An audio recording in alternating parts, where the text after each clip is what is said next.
Hi കൂട്ടുകാരി, പുതിയൊരു വീഡിയോയിലേക്ക് സ്വാഗതം. ഇന്നൊരു ഹൽവയുടെ റെസിപ്പിയാണ് പറയുന്നത്. അപ്പോൾ വേഗം തന്നെ വീഡിയോയിലേക്ക് കടക്കാം.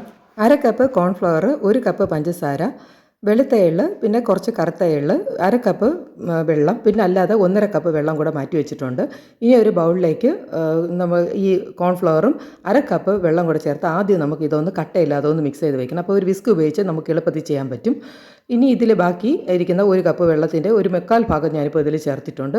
ഇനി നമുക്ക് കുറച്ച് നട്ട്സ് ഒന്ന് ഇതുപോലെ ഒന്ന് പൊടിയായിട്ട് ഒന്ന് ക്രഷ് ചെയ്തെടുക്കാം. ഈ ഒരു കണക്കിനാണ് ഇപ്പോൾ ക്രഷ് ചെയ്തെടുത്തിരിക്കുന്നത്. ഇനി നമുക്കൊരു പാനിലേക്ക് ഈ പഞ്ചസാര ഒന്ന് മാറ്റാം.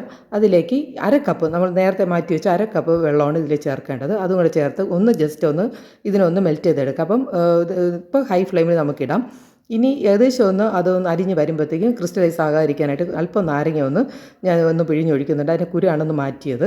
ഇനി ഇതിലേക്ക് നമുക്ക് നമ്മൾ കോൺഫ്ലവർ കലക്കി വെച്ച കോൺഫ്ലവർ ഉണ്ടല്ലോ, ഒന്ന് കലക്കി നമുക്കിതിലോട്ടൊന്ന് ഒഴിച്ചു കൊടുക്കാം. അപ്പോൾ ഇത് പഞ്ചസാര കംപ്ലീറ്റ് അരിഞ്ഞതിന് ശേഷം ഇത് ചെയ്യാവൂ കേട്ടോ. ഇനി നമുക്ക് ശ്രദ്ധിക്കണം, ഇനി നമ്മൾ കൈയൊന്നും വിടാതെ ലോ ഫ്ലെയിമിൽ വെച്ച് ഇതൊന്ന് കുറുക്കിയെടുക്കണം. അപ്പോൾ വളരെ സ്പീഡിൽ ഞാൻ ഇട്ടിരിക്കുന്നതുകൊണ്ടാണ്.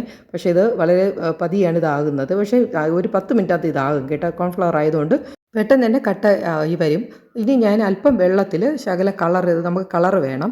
അത് ഞാനിപ്പോൾ ഗ്രീൻ കളറാണ് ചേർത്തിരിക്കുന്നത്. അത് അല്പം വെള്ളത്തിൽ ചേർത്താണ് ഇതിലൊക്കെ ചേർത്തിരിക്കുന്നത് കേട്ടോ. ഇനി നമുക്ക് അടിയിലൊന്നും പിടിക്കാത്ത രീതിയിൽ പതിയെ ഒന്ന് ഇളക്കി എടുക്കണം. ഇതിൻ്റെ ഒപ്പം ഞാനിപ്പോൾ 1 ടീസ്പൂണ് നെയ്യ് ഇവിടെ ചേർത്തിട്ടുണ്ട്. ഇപ്പോഴാണ് നെയ്യ് ചേർക്കുന്നത് കേട്ടോ.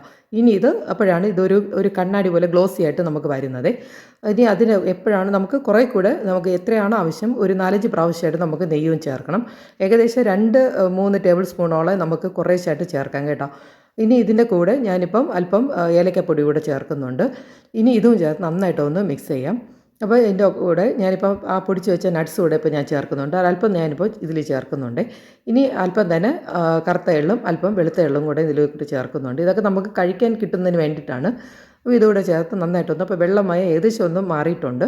ഇനി അതിൽ കുറച്ചുകൂടെ നമുക്ക് നെയ്യ് ചേർക്കാം. അപ്പോൾ ഇങ്ങനെ ഓരോ സ്റ്റേജിലാണ് നമ്മൾ നെയ്യ് ചേർക്കേണ്ടത് കേട്ടോ. അല്ലാതെ ഒരുമിച്ചല്ല നെയ്യ് ചേർക്കേണ്ടത്. ഇതിങ്ങനെ പാനിൽ നിന്ന് ഇത് അബ്സോർവ് ചെയ്തതിനനുസരിച്ച് നമ്മളിത് നെയ്യ് ചേർത്തുകൊണ്ടേ ഇരിക്കുകയാണ് ചെയ്യുന്നത്.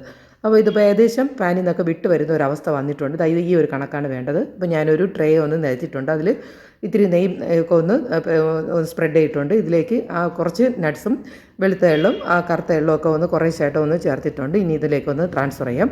ഇനി ഒരു സ്പൂണോടെ ലെവൽ ചെയ്ത് വെക്കാം കേട്ടോ. 3 മണിക്കൂറിന് ശേഷം ഞാനൊന്ന് ഡീമോൾഡ് ചെയ്യുന്നുണ്ട്. അപ്പോൾ കറക്റ്റായിട്ട് നമുക്ക് കിട്ടിയിട്ടുണ്ട് കേട്ടോ. ഇനി നമുക്ക് സ്ക്വയർ പീസായിട്ടൊന്ന് കട്ട് ചെയ്യാം. അപ്പം ഇത് ആണ് ഏറ്റവും വളരെ എളുപ്പത്തിൽ നമുക്ക് ഉണ്ടാക്കാവുന്ന ബോംബെ ഹൽവയാണിത്. അപ്പോൾ എല്ലാവരും ഒന്ന് ട്രൈ ചെയ്യുക. ഇഷ്ടപ്പെട്ടൊന്ന് ലൈക്ക് ചെയ്യുക, ഷെയർ ചെയ്യുക. പുതിയൊരു വീഡിയോയിൽ കാണാം. Okay, thank you friends. And also thank you for watching.